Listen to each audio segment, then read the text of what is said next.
بيبدأ الموسم الثامن من مسلسل ديكستر بعد موت لاجورتيا. ديكستر كان عايش أحسن أيام حياته مع ابنه هاريسون، وحتى موضوع التخلص من المجرمين كان ماشي معاه تمام. وفي ذكرى وفاة لاجورتيا ديبرا ما بتحضرش، فديكستر بيروح يزورها في البيت، لكن بيتفاجئ إن الشقة فاضية، فبيكسر الباب وبيدخل يلاقي إنها بدأت تاخد مخدرات. وتاني يوم بيروح لها الشغل وبيقابل مديرها إيلاي، وبيعرف إنها شغالة على قضية واحد اسمه أندرو سرق مجوهرات، ولو قبضت عليه هتاخد نسبة من اللي اتسرق كمكافأة ليها. وبعد كده ديكستر بيروح مسرح جريمة جديد، ولما بيشوف الجثة بيلاحظ انها غريبة، وبيحاول يحرك راس الضحية وبيلاقي الجمجمة متقسمة نصين وفي جزء من المخ مفقود. فبيرجع بعدها لمركز الشرطة وبيدور على معلومات عن أندرو، وبيعرف انه كان سرق محل مجوهرات. بعدها بيراقب استخدام ديبرا لبطاقتها، ومن خلال كده بيعرف هي فين وبيروح لها وبيحاول يقنعها انها ترجع معاه، لكن هي بترفض وبتقول ان هو السبب في الحالة اللي وصلت لها، وبتسيبه وبتمشي مع أندرو. وبعدين لما بيرجع ديكستر المركز بيلاقي ماسيوس بيعرفهم على دكتورة اسمها فوجل، خبيرة في التعامل مع المرضى النفسيين وهتساعدهم يلاقوا القاتل. وديكستر بيرجع مكتبه وبيحاول يفهم هي بتعمل ايه في الاسم، لكنه ما بيلاقيش حاجة مفيدة غير انها كاتبة كتاب عن المختلين العقليين. وفي الوقت ده ديبرا بتعرف ان اندرو ناوي يبيع المجوهرات لواحد اسمه سابو، فبتكلم كوين وبتطلب مساعدته في التحقيق. وفوجل بتستدعي ديكستر وبتبدأ تسأله عن المحقق جيمس، وازاي كان في نفس الوقت القاتل المتسلسل المعروف بسفاح الخليج وشخص عصبي، وده عكس صفات السفاحين اللي بتدرسهم. فديكستر بيتهرب من الرد وبيروح يسأل ماسيوس، ويعرف ان فوجل هي اللي طلبت تشتغل معاهم، وماسيوس بيقوله انه لازم يتعاون معاها. وكوين بيقابل ديكستر وبيقوله ان ديبرا طلبت مساعدته في تعاقب سابو، وان سابو ممكن يكون قاتل مأجور لان صاحب محل المجوهرات اللي اتسرق كان رئيس عصابة. فديكستر بيراجع تاريخ سابو وبيتأكد من اللي قاله كوين، فبيقلق على ديبرا واندرو وبيجري على العنوان اللي هي فيه وبيروح يحذرها، لكنها مش بتهتم وبتطلب منه يمشي وهي هتتصرف. ولما بيحاول يجبرها انها تيجي معاه اندرو بيتدخل، وساعتها ديكستر ما بيسكتش وبيقتله. وديبرا بتتضايق لانها كانت حاسه بالامان مع اندرو، لكن ديكستر بيطلب منها تمشي وهو هيتصرف بالجثه. وديبرا بترفض وبتقوله انها هتبلغ الشرطه، بس قبل ما بتمشي بتاخد المفتاح بتاع مخزن المجوهرات من جيب اندرو. ولما الشرطه بتيجي وديبرا بتقول لهم انها محققه خاصه وكانت بتطارد اندرو علشان المكافاه، لكن لقت انه مات. بعدها بتكلم مديرها وبتبلغه ان عندها فكره عن مكان المجوهرات، وسابه في اللحظه دي بيكون بيراقبها. وتاني يوم فوجل بتروح لديكستر وبتسيب له ملف قديم فيه رسومات كان بيرسمها وهو صغير، ولما بيروح وراها وبيحاول يهددها بتقوله انه مش هيقدر يقتلها لان قانون هاري بيمنعه. وديكستر بيتصدم انها تعرف عن قانون هاري. وديكستر كمان بيروح مع فوجل لمكتبها، وهناك بيشوف هاري وبيفتكر كلامه عن فوجل وانها كانت بتساعده وهو بيحط القوانين اللي ديكستر بيمشي عليها لغايه دلوقتي. وهاري بيقول كمان ان ديكستر من هو صغير كان منبهر بمنظر الدم في مسرح الجريمه، وانه مره خد عينه من دم الضحيه واحتفظ بيها على شريحه ازاز كانها تذكار. وبيعرف ديكستر ان فوجل هي اللي ابتكرت فكره قانون هاري اللي بيمشي عليه لغايه دلوقتي. لكن فوجل بتفاجئه بحاجه اغرب وبتوري له علبه جواها جزء من مخ الضحيه اللي اتقتل قبل كده، وبتقول له ان الطرد ده اتبعت لها من القاتل نفسه. ولما بيسالها ديكستر عن سبب انها طلبت مساعدته هو شخصيا وما لجأتش للشرطه، بتقول ان في مجرمين كتير كانت هي ساعدتهم في علاجهم زمان، ولو القاتل طلع واحد منهم هيفضح طريقتها اللي هي كانت غير قانونيه. وفوجل بتطلع تسجيل قديم لهاري وهو بيعترف ان ديكستر قاتل، وبتبتزه بالتسجيل ده وبتقول له يا اما هتساعدني يا اما التسجيل ده هيروح للشرطه. وديكستر بيروح مسرح جريمه جديد وبيلاقي ان الضحيه مقتوله بنفس الطريقه القديمه، وكمان سلاح الجريمه متساب في المكان. وفوجل بتيجي هناك وبتقول ان القاتل اللي بيسموه جراح الدماغ بعت لها جزء من مخ الضحيه. وبعد كده فوجل بتروح معاه المعمل علشان يحللوا البصمات اللي على السلاح، وبيكتشفوا ان البصمات لواحد اسمه لايل، بس المفاجاه انه مش من المرضى اللي كانت فوجل بتعالجهم. وديكستر بيقرر يروح شقه لايل ويفتش يمكن يلاقي دليل يربطه بالجريمه، لكنه ما بيلاقيش غير صوره لايل في الكوخ بتاعه، ومن الصوره بيعرف مكان الكوخ. وفي نفس الوقت ديبرا بتوصل فعلا لمكان المجوهرات اللي كانت في مخزن اندرو، لكن فجاه سابو بيهجم عليها وبياخد المخدرات اللي كانت هناك. وديبرا بتحاول تقاوم علشان تاخد حصتها من المكافأة، لكنه بيضربها وبيمشي وبيسرق كمان المسدس بتاعها. وتاني يوم ديكستر بيروح مسرح جريمة تاني وبيلاقوا سابو مقتول في عربيته، وبيلاحظ ان في مسدس تاني موجود جوه العربية وبيكون ماسوكا هو اللي اكتشفه. وبعد ما ديكستر بيروح يزور ديبرا في البيت وبيلاقيها متصابة. لما بيسألها عن اللي حصل بتقوله ان سابو هجم عليها وخد منها المجوهرات، لكنها بترفض اي مساعدة منه وبتطرده. وبيروح ديكستر على كوخ لايل وفعلا بيلاقي هناك ادوات كتير للقتل، لكن الصدمة انه يلاقي لايل نفسه مقتول جوه كوخ. وتاني يوم ديكستر بيحلل عين الدم من مسرح جريمة سابو وبيتفاجئ انها تبع ديبرا وبيفهم ان هي اللي قتلته، لكن الغريب انها بتكون في الاسم بتتكلم مع كوين وديكستر بيراقبها من بعيد وبيسمعها وهي بتحكي انها كانت بتلاحق اندرو، ولما رجعت تتاكد من عنوانه لقاته مقتول. وكوين بيسالها عن حادثه سابو، لكن ديبرا بتتوتر وبتبدا تنهار، فديكستر بيتدخل في اللحظه دي وبيخرجها بره الاسم. وبتعترف ديبرا انها ما كانتش في وعيها وطردت سابو وقتلته، وبتطلب منه يغير مكان المسدس بتاعها من مسرح الجريمه قبل ما حد يربط الجريمه بيها. فديكستر بيوافق علشان يحميها من انها تتسجن. وبالليل بيروح مع فوجل شقتها وبيشوف اذا كان حد دخلها ولا لا، ولما بيوصل بيلاقي على مكتبها اسطوانه، ولما بيشغلها بيشوف لايل في الفيديو وهو بيقتل الضحيه، لكن بيلاحظ ان في شخص تاني كان بيصور الفيديو وبيهدد لايل ينفذ الجريمه. وتاني يوم ديكستر بيروح لمسرح جريمه جديد وبيكون نفس كوخ لايل، بس بيلاقي ان الجثه اتنقلت من مكانها والدماغ متفجره، وواضح ان كل ده معمول علشان يبان انه انتحار. وفوجل في اللحظه دي بتوصل لها رساله غريبه على موبايلها من رقم مجهول، ولما بتفتح الباب بتلاقي علبه هدايا فيها برطمان في الجزء المفقود من دماغ الضحيه. وبعدها بتروح لديكستر وبتساله، فبيقول لها انه قرا كتابها وشاكك ان في مريض قديم اسمه رون هو اللي ورا الجرايم دي، وده لانه بسببها اتحبس في مصحه نفسيه لحد ما بقى عنده 21 سنه. وبعدها كوين بيجي وبيقول لديكستر ان ديبرا كان عندها مشاكل مع الشرب وده اللي خلاها تتصرف بغرابه، وان هو اللي ساعدها تخرج من الاسم لما دخلته بسبب حالتها. وفي الاخر ديكستر بيروح يزورها في الشغل وبيقول لها انه عايز يتكلم معاها تاني على العشاء، وديبرا بتوافق علشان تمشيه من عندها. وديكستر بيبدا يدور على رون وبيعرف انه شغال في محل بيبيع ادوات رياضيه، وبيروح له بيمثل انه زبون عادي. ورون بيبدا ياخد مقاساته وبيقوله ان نسبه الدهون عنده قليله جدا، وبيوري له جهاز تمرين للمحترفين. ساعتها ديكستر بيحط قدامه كتاب الدكتوره فوجل وبيساله لو يعرفها، لكن رون بينكر تماما وبيقول انه عمره ما سمع عنها. وبالليل ديكستر بيروح يقابل ديبرا على العشاء زي ما كانوا متفقين، وهناك بيشاور لها على راجل قاعد في ترابيزه تانية مع عيلته، وبيقول لها انه واحد من الناس اللي كانت انقذتهم زمان من شخص مسلح، وبيوريها فيديو للواقعه دي وبيفكرها انها كانت شخص كويس وواثق من نفسه. وبعد العشاء ديكستر بيروح يقتحم بيت رون، وهناك بيكتشف الكارثه، بيلاقي ان رون بياكل لحوم البشر وكمان محتفظ باجزاء منهم في الثلاجه. والكلام اللي قاله ديكستر لديبرا على العشاء بيفضل شغال مع ديبرا وبتتاثر بيه جدا، وبتاخد قرار انها تروح قسم الشرطه وتسلم نفسها. وهناك بيقابلها كوين وبيلاحظ انها مش في وعيها، لكن لما بيكلمها بتصدمه وبتقوله ان هي اللي قتلت لاجورتيا. وكوين بيبقى مصدوم ومش قادر يصدقها لان كل الادله كانت ضد استرادا. وكوين بيتصل بديكستر وبيقوله ان ديبرا في الاسم وحالتها صعبه جدا. فديكستر بيوصل بسرعه ومعاه الدكتوره فوجل وبيحاولوا يقنعوها تسيب المكان وتروح معاهم، لكنها بترفض. وساعتها ديكستر بيضطر يخدرها وياخدها للبيت، وهناك بيسيبها مع فوجل علشان تبدا علاجها النفسي، وهو بيروح يخلص على رون بسرعه قبل ما يعمل مصيبه تانية. ولما ديبرا بتفوق فوجل بتاخدها للمكان اللي حصلت فيه حادثه قتل لاجورتيا، وهناك ديبرا بتحس بتأنيب ضمير كبير جدا وبتقول انها ندمانه على اللي عملته، لكن فوجل بتحاول تهديها وبتقول لها ان ديكستر وقتها كان هيتم اعدامه في كل الاحوال، وانها انقذته لما خدت القرار الصعب وقتلت لاجورتيا. والكلام ده بيأثر في ديبرا شويه وبتبتدي تهدى لانها فعلا مش عايزه ديكستر يموت.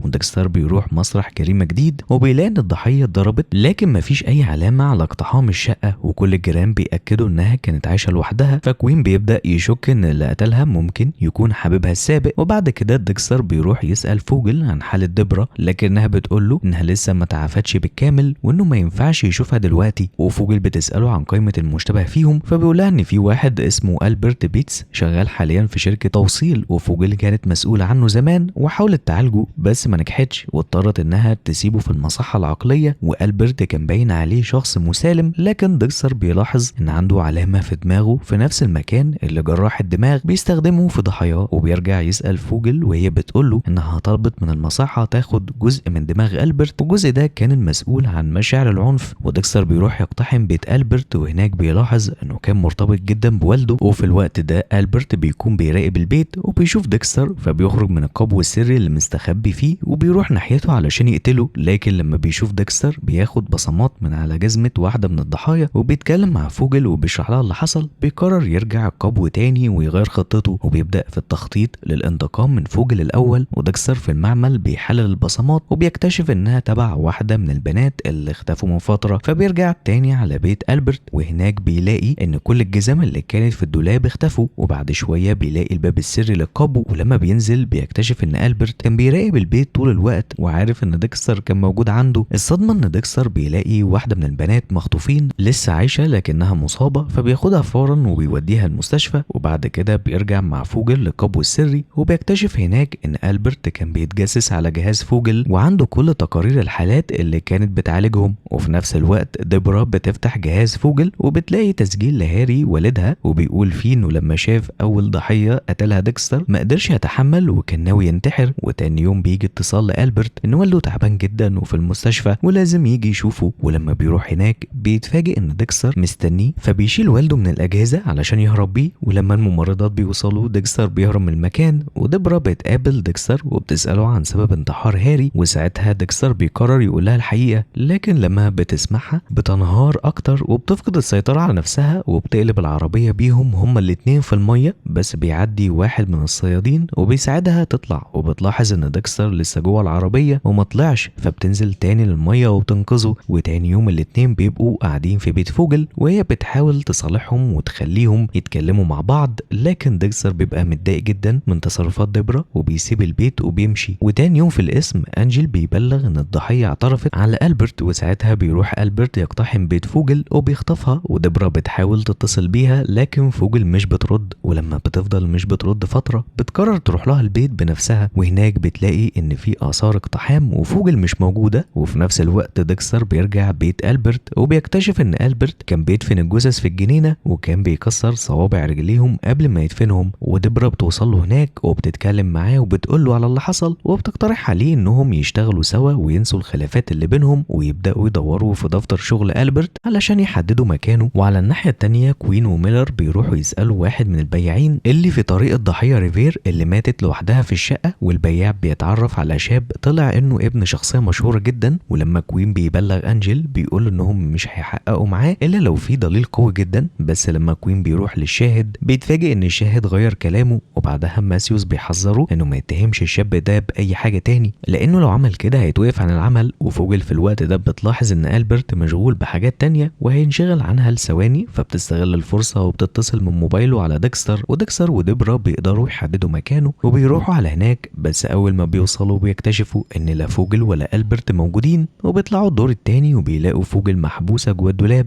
وديكستر أول ما بيشوف إن ألبرت مستخبي تحت السرير بينط عليه وبيموته بعمود الستارة. وديبرا بتحس إن ديكستر أنقذها للمرة الثالثة. وكمان فوجل بتلاقي برطمانات فيها أجزاء من مخ الضحايا في بيت ألبرت وبيتأكدوا إن هو الشخص اللي كان بيطاردها. وديكستر بياخد ديبرا وفوجل معاه على المركب، وهناك بيتخلص من الجثة وبيقول لهم إنه شاركهم اللحظة دي علشان هم عيلته. وتاني يوم ديكستر بيشوف زاك بيراقب مسرح الجريمة الجديد وبيصور المكان، فبيقرر إنه يراقبه. وبيكتشف إن زاك بيروح عند فوجل وبيتعالج عندها، فبيروح يسألها وفعلا بتأكد له إن زاك بيتعالج عندها وعنده ميول عنيفة جدا، وبتطلب منه إنه قبل ما ياخد أي خطوة ضده يجي يقول لها الأول. وبعدها ديكستر بيروح لمسرح الجريمة الجديد وبتكون الضحية واحدة من السكان، وهناك بيلاحظ إن زاك قريب من المكان اللي فيه مسرح الجريمة وبيصوره، فبيقرب منه وبيقول له إنه لو عايز يبقى أقرب للمكان يجي معاه. وزاك بيوافق، وديكستر بياخد باله من ردة فعل زاك وبيلاقي إنه شخص مش بيخاف من الدم، بالعكس منبهر بيه زيه وهو صغير. فبيروح يزوره في الاستوديو بتاعه، وهناك بيكتشف إن زاك فعلا عنده شغف بالدم شبهه بالظبط، بس بيلاحظ صورة مرمية في الزبالة وشكلها كانت مضايقاه جدا. وتاني يوم كوين بيطلب أي دليل في قضية ريفيرا، وديكستر أول ما بيعرف إن كوين ناوي يراقب زاك علشان يقبض عليه وهو متلبس بيطلب منه إنه يروح معاه في المراقبة. وفعلا بيروحوا مع بعض، وبيكون زاك وقتها بياخد صور لمجموعة ستات وهما بيلعبوا اليوجا في الحديقة بره. وديكستر كان حاسس إن زاك مركز مع واحدة منهم بالتحديد. ولما بيرجع ديكستر البيت بيدور ورا الست دي وبيعرف إنها شغالة في واحدة من الشركات اللي بيملكها والد زاك. وبعدها ديكستر بيروح استوديو زاك وبيقتحمه وبيبدأ يفتش في المكان يمكن يلاقي حاجة توصله لحقيقة زاك، وفعلا بيلاقي فلاشة. ولما بيشغلها بيكتشف إن فيها صور للضحية ريفيرا وزاك كان بيصورها وهي بتموت، وفي واحدة من الصور دي باين فيها إن زاك هو اللي قتلها. وديكستر بياخد الصور دي وبيوريها لفوجل، لكنها بتقوله بكل هدوء إنها كانت عارفة ان زاك هو اللي قتلها لانه كان معترف بده من الاول، بس بدل ما تطلب منه يسلمه للشرطة بتطلب من ديكستر انه يعلمه القوانين اللي اتربى عليها هو علشان يقدر يوجه رغبة زاك في القتل بشكل مظبوط زي ما هاري علمه زمان. وديكستر بيمشي وهو بيفكر في كلامها، وبعد شوية بيكتشف ان زاك اشترى عربية جديدة وبدأ يراقب ضحية جديدة، فديكستر بيتتبعه علشان يعرف هيعمل ايه، لكنه بيتفاجئ ان زاك مش رايح يقتل واحدة من الستات، لا ده كان رايح يقتل والده. وديكستر بيتدخل في اخر لحظة قبل ما الجريمة تحصل وبيخدر زاك وبياخده معاه للقبو بتاعه. ولما زاك بيفوق ديكستر بيسأله عن سبب قتله لريفيرا وليه حاول يقتل والده كمان، وزاك بيحكي له انه كان عايز ينتقم لوالدته لانها كانت عايشة وعارفة ان والده بيخونها كل يوم ومش قادرة تعمل حاجة، وديكستر بيكون خلاص هيقتله بس زاك بيقوله انه عنده رغبة حقيقية في القتل وانه مش ناوي يوقف وبيطلب منه يخلص عليه. وهنا ديكستر بيقف وبيفكر كمان في كلام فوجل، فبيقرر يديله فرصة وبيفكه من على الترابيزة. وتاني يوم ديكستر بيقابل ديبرا وبيقول لها انه قرر ياخد متدرب جديد معاه، لكن فجأة ديبرا بتحس انها مش مركزة وبتدوخ وبعد لحظات بتفقد الوعي، وديكستر كمان بيبدأ يحس انه مش طبيعي. وقبل ما يغمى عليه بيشوف ان هانا ظهرت تاني ورجعت من السجن وكمان خدرته هو وديبرا. وبيصحى ديكستر تاني يوم في مكان غريب بعيد عن بيته وبيكلم ديبرا وبيعرف منها ان هانا هي اللي خدرته هو وديبرا، لكن ما اذتهمش، وديبرا بتوصله وبتحاول تفهم اللي حصل. وديكستر بيقول لها يروحوا يراجعوا كاميرات المرور علشان يلاقوا اي دليل عن هانا. وبالليل ديكستر بيقدم طلب رسمي علشان يشوف لقطات الكاميرات، لكن المفاجأة ان زاك بيجيله البيت وبيقوله انه جاهز يبدأ التدريب. وديكستر بيحذره انه ما يدخلش البيت تاني لان ممكن يكون حد بيراقبه، وبيقوله يقابله في مكان تاني وزاك بيوافق. وتاني يوم ديكستر بيراجع الكاميرات وبيقدر يوصل للعربية اللي كانت راكباها هانا وبيعرف مكانها، وبيكتشف انها غيرت اسمها واتجوزت واحد اسمه مايلز وبيبدأ يراقبهم. ولما بيشوفهم رايحين نادي ليلي بيحاول يدخل لكنه بيتمنع من الامن، ساعتها بيتصل بزاك وبيطلب مساعدته، وزاك بيجي وبيستغل ان والده شخصية مهمة وبيقدر يدخل النادي مع ديكستر. وجوه ديكستر بيشوف هانا وبيخلي زاك يراقب مايلز، ولما بيقرب عليهم ديكستر بيتكلم مع هانا وبيعرف منها انها اتجوزت مايلز. وساعتها مايلز بيجي وبيعرف نفسه وبيقول لديكستر انه عارف عنه كل حاجة حتى انه هو اللي بلغ عن هانا ودخلها السجن. بعدها مايلز وهانا بيمشوا وديكستر بيكتشف ان مايلز صاحب كازينوهات مشهورة جدا. وتاني يوم بيجي مايلز بنفسه وبيحذر ديكستر انه يبعد عن هانا، بس بعدها ديكستر بيروح لهانا وبيسألها ليه اتجوزت مايلز، فبتقول انها عملت كده علشان تحمي نفسها من الشرطة. ولما بيسألها ليه خدرته هو وديبرا بتقول انها كانت عايزة تلفت انتباهه وتخليه ينقذها لانها مش بتحب مايلز ولسه بتحبه هو. وفي الوقت ده ديبرا بتاخد جهاز تتبع من مديرها علشان تراقب بيه عربية ديكستر، وهي ماشية بتقابل كيسي الجارة بتاعة ديكستر وبتعرف انها معجبة بيه،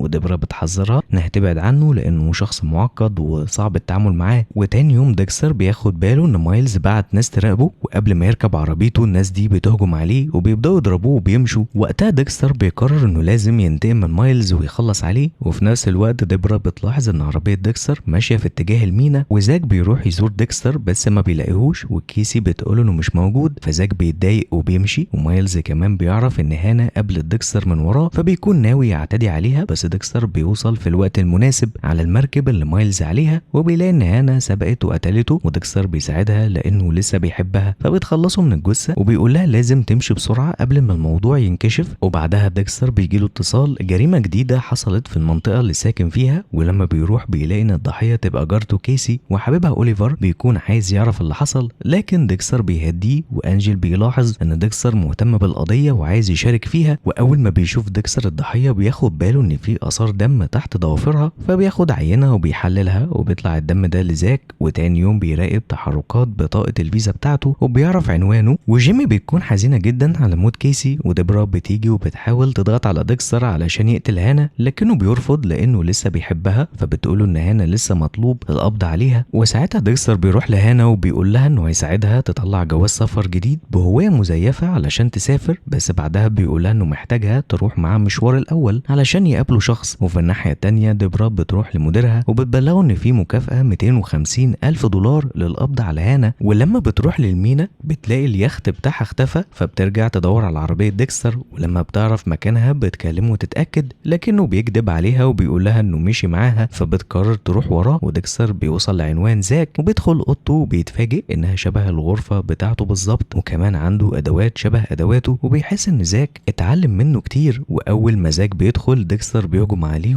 بيحاول يقتله لانه فاكر ان هو اللي قتل كيسي، لكن زاك بينكر وبيقول انه كان بيراقب شون ديكر صاحبه اللي اعتدى على بنته وقتلها. وبيحس ديكستر ان زاك بقى ماشي على نفس قواعده وقوانين هاري، وزاك بيعرض عليه صور لشون في حفله كانت في نفس توقيت موت كيسي، وبيوري له ان جثته في عربيته. فديكستر بيقفل العربيه وبياخده وبيمشوا علشان يتخلصوا من الجثه. وفي الوقت ده هانا بتكون بتحاول تمسح اي دليل، لكنها بتتفاجئ بدبرة في الاوضه، ودبرة بتهددها انها تسلم نفسها، لكن هانا بتحاول تقنعها تغير رايها علشان ديكستر بيحبها. وديكستر كمان بيرجع وبيلاقي دبرة وبيفرح انها لسه ما سلمتهاش. وبعد كده هانا وزاك بيروحوا عند بيت فوجل علشان يعرفوا مين اللي قتل كيسي، لان زاك طلع براءه بس بيعرف ان دمه اتنقل للضحيه بسبب انه اتعور من مقبض عربيته اللي كان عليه شفره، والقاتل استغل الدم ده وحطه عند الضحيه. وديكستر بيوصل هانا للفندق وبيسيب لها الباسبور الجديد، لكنه لما بيرجع البيت بيلاقي المفاجاه زاك مقتول ومات بنفس طريقه قاتل الجراح اللي بياخد جزء من مخ الضحيه. وفوجل بتقول ان في طرد جديد وصل لها وفي جزء من دماغ الضحيه، وبيعرفوا انه بتاع زاك. وديكستر بيتخلص من الجثه وبيروح لهانا وبيقول لها انها تستناه وانه ناوي يسافر معاها. وتاني يوم ديكستر بيروح مع فوجل لاستوديو زاك وبيفضل يدور جواه على اي دليل ممكن يوصله للقاتل، وبالفعل بيلاقي اثار دم في المكان، وبيكتشف ان زاك هو اللي سابها متعمد علشان يساعد ديكستر يوصل للحقيقه. في الوقت ده ديبرا بتروح له المعمل وبتساله عن زاك، فبيقول لها انه مات بس بيخبي عليها باقي التفاصيل. وبعد ما بيجي تحليل الدم بيكتشف ان القاتل هو ابن فوجل، فبيروح يواجهها وبيعرف منها انها كان ليها ولاد زمان، واحد اسمه ريتشارد والتاني دانييل. وبتحكي له ان دانييل هو عنده 14 سنه قتل اخوه، وهي ساعتها دخلته مصحه نفسيه. وبعد فتره طويله المصحه دي اتحرقت وقالوا ان دانييل مات فيها، لكن فوجل ما كانتش متاكده. وساعتها بتديله صوره لدانييل وهو صغير، وديكستر بياخد الصوره وبيحطها على برنامج بيكبر شكل الوش حسب العمر. ولما النتيجه بتطلع بيلاقي ان شكله هو كبير قريب جدا من صوره اوليفر اللي كان حبيب كيسي قبل ما تموت. بس ديكستر بيحتاج ياخد من اوليفر عينة DNA علشان يتاكد. وفي نفس الوقت ديبرا بتروح تزور جيمي وبتسالها عن كيسي، وبتعرف منها ان كيسي كانت ناويه تسيب اوليفر وكان بيحاول يقنعها انهم يسافروا سوا. وديبرا على طول بتتصل بكوين وبتخليه يفتح تحقيق في موضوع اوليفر، وبيروحوا هما الاتنين على بيته. واول ما بيسالوه ديبرا بتلاحظ انه بيكذب في كل حاجه بيقولها. وبعد ما بيخرجوا من عنده بتقول لكوين انه لازم يدوروا ورا اوليفر اكتر من كده لانه واضح انه مش صادق في اي كلمه. وبعدها بتروح تقابل ديكستر وبتقوله انها حولت تركيز كوين ناحيه اوليفر بدل زاك، لكنه بيحذرها وبيقول لها ان اوليفر خطر اكتر من ما هي متخيله. وبيطلب منها كمان ان هانا تقعد معاها كام يوم في البيت لحد ما يسافرها بره، لان في محقق من FBI بيدور عليها. وديكستر بعدها بيروح بيت اوليفر بس بيلاقيه فاضي وشكله حس بالخطر وهرب. بس هو بيدور في الزباله بتاعته بيلاقي علبه عصير وبياخدها معاه علشان يحللها. وتاني يوم التحليل بيأكد له ان فعلا اوليفر هو ابن فوجل، وبياخد ديكستر صورته بيوريها لفوجل وبيقول لها ان دانييل لسه عايش، لكنها بتطلب منه يسيبه وما يقتلوش لانها حاسه بالذنب ناحيته. لكن ديكستر بيشك ان اوليفر بيراقب اجهزه فوجل، فبيقترح لها يعملوا له فخ علشان يوقعوه ونيته انه يخلص عليه. وفي نفس الوقت ديبرا بترجع لمركز الشرطه وبتبدا اجراءات تعيينها كمحققه تاني. ولما بترجع البيت بتتفاجئ ان هانا عامله لها الاكل، وده بيخلي الجو بينهم يبقى الطف واهدى بكتير. وتاني يوم بيجي المحقق بتاع FBI وبيسال ديكستر عن هانا، بس اول ما بيوصل بيقابل هاريسون وهو بيرسم رسمه فيها اسرته، فبيساله عن الست اللي في الصوره، وهاريسون بيرد عليه انها والدته. وديكستر بيطمن وبيطلب من المحقق انه يمشي. وبعد كده بيروح يقابل فوجل علشان الميعاد اللي كانوا متفقين عليه، بس ديكستر بيكون مجهز لها مشروب فيه مخدر، واول ما بتشربه بتحس انها بتفقد الوعي. وساعتها ديكستر بيسيبها وبيمشي لوحده، واوليفر بيوصل للعنوان اللي كانوا هيتقابلوا فيه وبيشغل الاغنيه اللي كان بيحب يسمعها هو والدته وبيقعد مستني. وديكستر لما بيلاحظ انه مشي بيروح وراه، بس بيلاقي ان كاوتش العربيه بتاعه بايظ، فبيرجع يروح عند فوجل. وهناك فوجل بتقوله تبعد عن اللي بيحصل وان كفايه عليه انه ضحك عليها وخدرها، وان دلوقتي الموضوع بقى عائلي جدا. فديكستر بيحذرها ان اوليفر ناوي يقتلها، بس فوجل بترد عليه وبتقوله انه ما يتحججش بده علشان يقتل اوليفر، وبتطلب منه يبعد خالص عنه. واول ما ديكستر بيمشي بيظهر ان اوليفر كان في البيت وسمع كل الكلام، وبيقول لها انه بقى متاكد ان فوجل ما بعتتش ديكستر علشان يقتله. وبيقعد معاها شويه وهي بتحاول تقنعه يرجع المصحه ويتعالج، بس هو بيرفض وبيقول لها ان هو صغير دخل المصحه دي ومحدش سال عليه ومحدش اهتم بيه، وهي نفسها سابته وما رجعتش. وفوجل بتحاول تعتذر له بس هو بيرفض وبيسيبها وبيمشي. وديكستر بعد كده بيكلم هانا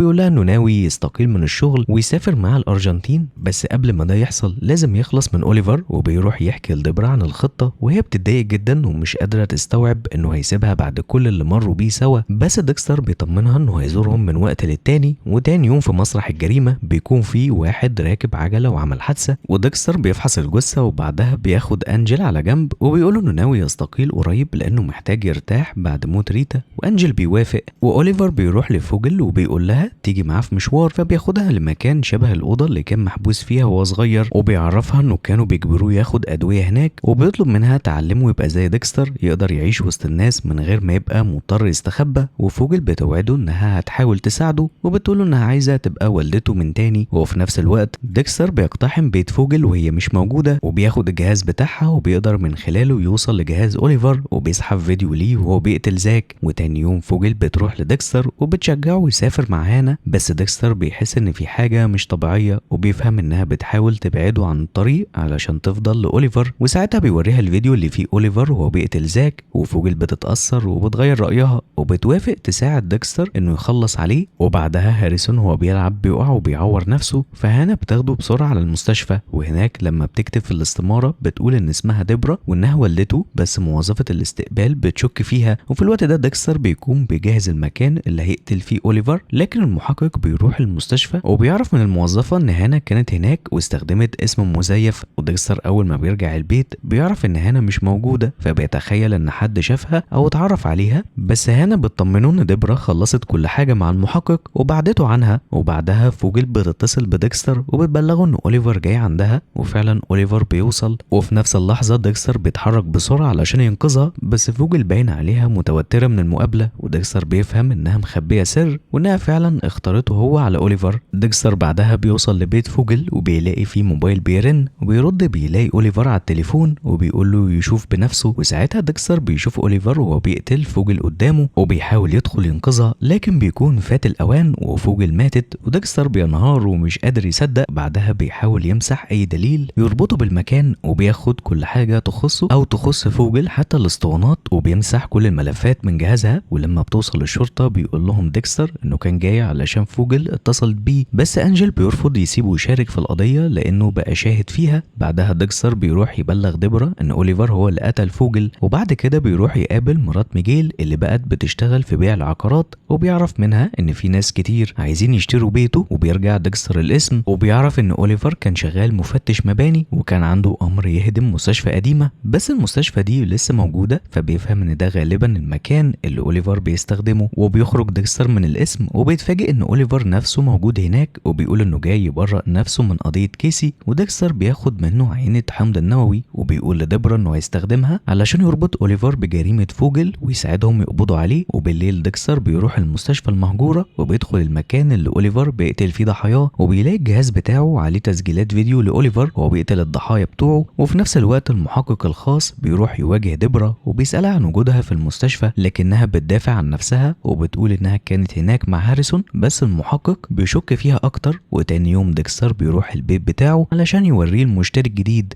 وبيتفاجئ ان المشتري ده هو اوليفر. واوليفر بيطلب هدنه ما بينهم وبيهدده يا اما يسيبه في حاله او هيقتل حد من عيلته، هانا او ابنه او اخته. وديكستر بيوافق قدامه، بس بعدها بياخد فيديوهات اوليفر وبيديها لوكاله اخبار كبيره علشان ينشروا صوره ويستدرجوه. وبالليل ديبرا بتيجي تقضي اخر ليله مع اخوها قبل ما يسافر، بس ديكستر بيقول لها ان اوليفر هيجي النهارده وعايز يقتله، فبتصمم تفضل معاه. وفي الوقت ده المحقق بيكون في بيت ديبرا وبيعرف ان هانا ناويه تهرب للارجنتين. وفي الاخبار فعلا بيطلع ان اوليفر مطلوب القبض عليه ومع صورته. واوليفر لما بيشوف الاخبار وبيفهم ان ديكستر بلغ عنه بيقرر انه ينتقم منه وبيروح لبيت ديكستر، بس ديكستر وديبرا بيكونوا محضرين كل حاجه. وبعد ما ديبرا بتمشي اوليفر بيفوق من المخدر في المكان اللي ديكستر بيستخدمه دايما في القتل، بس ديكستر بيحاول يتكلم معاه لكن لاول مره بيحس انه مش عايز يقتله وبيفكر يسلمه للشرطه علشان يعدموه. وبيتصل على ديبرا وبيقول لها تيجي هي تسلمه علشان الفضل كله يبقى ليها، بس ديبرا ما كانتش تعرف ان المحقق بيراقبها. وديكستر لما بيكلمها بيقول لها قراره وبيمشي وحاسس انه اتغير. وديبرا بتودع ديكستر، وحتى خيال هاري بيظهر وبيقول له انه ما بقاش محتاج له خلاص وبيودعه هو كمان. وديبرا بعدها بتبلغ الشرطه عن مكان اوليفر. وفي الوقت ده المحقق بيدخل المكان وبيلاقي اوليفر مربوط، واوليفر بيستغل الفرصه وبيمثل انه محبوس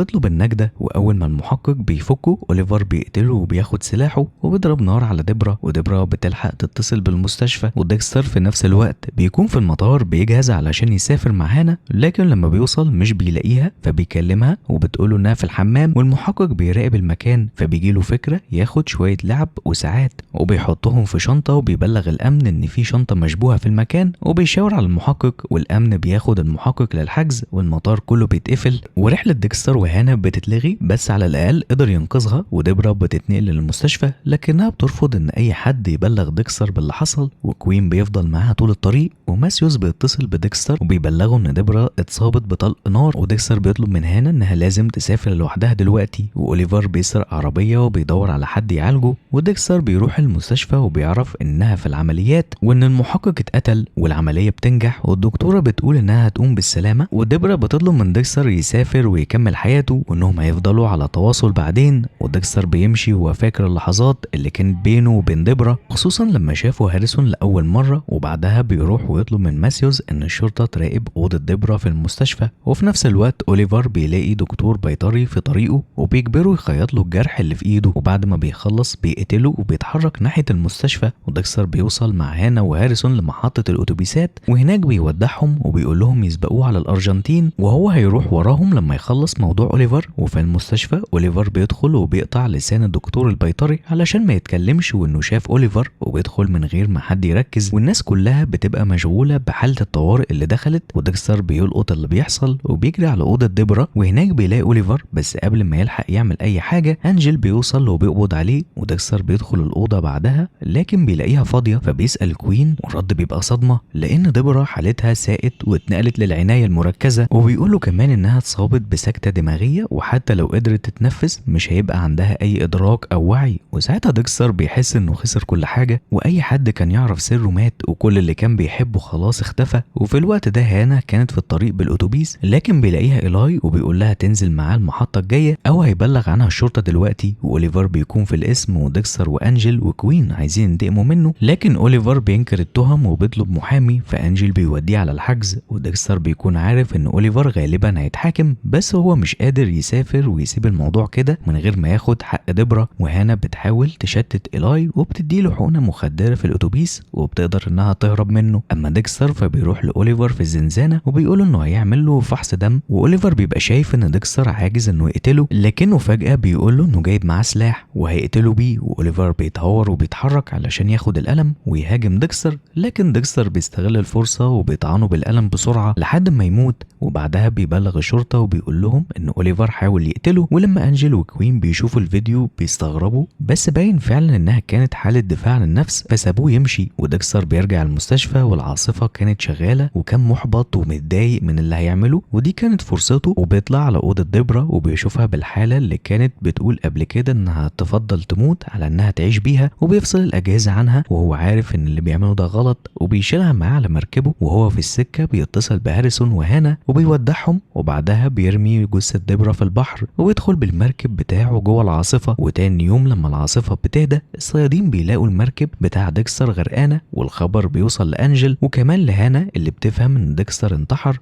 وبتعرف ان هاريسون بقى مسؤوليتها. لكن بنكتشف في الاخر ان ديكستر لسه عايش وشكله متغير واخد اسم جديد اللي هو جيم لينزي، ووقف القتل تماما وعايش في عزله بعيد عن الكل. والهنا بيخلص الموسم الثامن، وفي الموسمين الجايين هنعرف ديكستر هيعمل ايه وهل هيرجع لابنه هاريسون ولا لا. ولهنا بيخلص الفيديو، ولو عجبك يا ريت تعمل لايك للفيديو ده علشان يوصل لاكبر عدد، وتعمل شير وتشترك في القناه علشان يوصلك كل جديد. اشوفكم الفيديوهات اللي جايه، سلام.